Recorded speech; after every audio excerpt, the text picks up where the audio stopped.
আসসালামু আলাইকুম।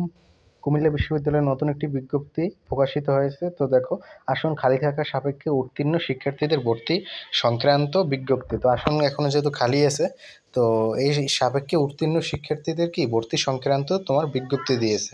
তো দেখো, বিজ্ঞপ্তিটি দিয়েছে কে, দেখো, অধ্যাপক ডক্টর মোহাম্মদ আনোয়ার হোসেন, রেজিস্ট্রার, অতিরিক্ত দায়িত্ব, কুমিল্লা বিশ্ববিদ্যালয়ে, doctor Mohammad Anwar Hossain sir.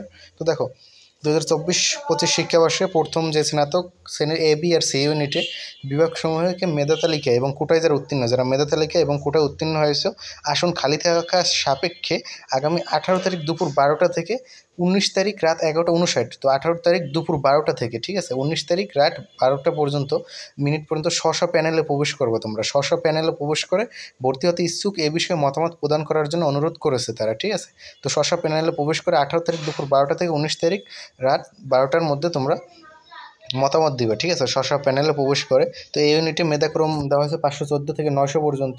B ইউনিটে বিজ্ঞান থেকে দেওয়া হয়েছে 101 থেকে 250, মানবিক থেকে 375 থেকে 650, আর বিজনেস স্টাডিজে 77 থেকে 150, ঠিক আছে।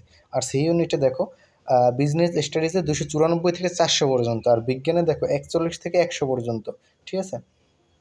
তো এরা কিন্তু স্ব প্যানেলে প্রবেশ করে তোমার আসন খালি থাকার সাপেক্ষে মতামত, মানে ওই অনুযায়ী তোমরা মতামত দিবে, ঠিক আছে। ক্লাস শুরুর তারিখ কিন্তু 1 জুলাই, মানে এই সামনের মাসেই নির্ধারণ করা হয়েছে। তো দেখো, এই ইউনিটে সর্বোচ্চ 900, সি ইউনিটে যারা বিজনেসে আসো 400 পর্যন্ত, বি ইউনিটে যারা তোমার মানবিকে আসো 650 পর্যন্ত, ঠিক আছে। তো এই আর কি। তো ধন্যবাদ সবাইকে, ভালো থাকবো সবাই আশা করি। আর